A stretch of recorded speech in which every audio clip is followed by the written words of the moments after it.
শুক্লা সংমণ্ডল গুৰেশ্বৰ জলসিঞ্চন বিভাগৰ অভিযন্তাৰ কাৰ্যালয়ত মুখ্য কাৰ্যবাহী অভিযন্তাৰ কাৰ্যালয়ত যোৱাকালি এখন ফলক আঁৰা হৈছিল। এই ফলকত অসমীয়া ভাষাক এলাগী কৰি ইংৰাজী আৰু বড়ো ভাষাত অংকন কৰা হৈছিল। আৰু এইখন দেখি আমি সদৌ কোচৰাবৰী ছাত্ৰ সন্থা আৰু অসম জাতীয়তাবাদী যুৱ ছাত্ৰ পৰিষদে আহি অভিযন্তাগৰাকীক প্ৰশ্ন কৰাত তেখেতৰ ভুল হোৱা বুলি স্বীকাৰ কৰিছে আৰু তেখেতে আমাক কথা দিছে যে ইয়াৰ পিছত পৰৱৰ্তী সময়ত যিবোৰ সাইনবোৰ্ড লগোৱা হ'ব প্ৰত্যেকখন সাইনবোৰ্ডত বা যিকোনো কাৰ্যত অসমীয়াক প্ৰথম অগ্ৰাধিকাৰ দিয়া হ'ব।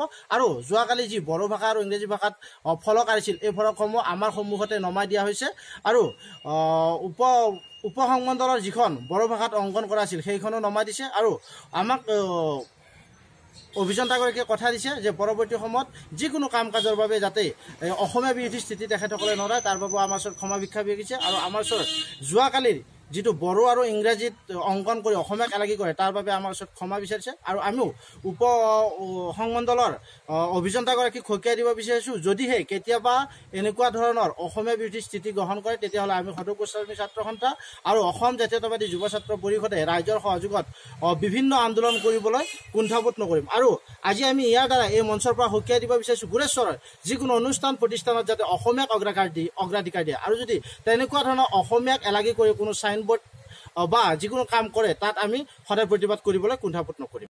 যোৱাকালি কিছু সাইনবোৰ্ড ইয়াত আঁৰা হৈছিল, তাত কিন্তু অসমীয়া ভাষাটোক বিসৰ্জন দিয়া হৈছিল। এই ক্ষেত্ৰত আমি আজি অসম জাতীয়তাবাদী যুৱ ছাত্ৰ পৰিষদ আৰু সদৌ কোচৰাবৰী ছাত্ৰ সন্থাই ইয়াত উপস্থিত হয় আমি ইয়াৰ কাৰ্যবাহী অফিচক অৱগত কৰোঁ। তেতিয়া তেখেতে আমি হোৱাৰ আগতে তেখেতে এখন সাইনবোৰ্ড ইয়াৰ পৰা আঁতৰ কৰিছে আৰু এখন সাইনবোৰ্ড এতিয়া আমাৰ চকুৰ সন্মুখতে আঁতৰ কৰিছে।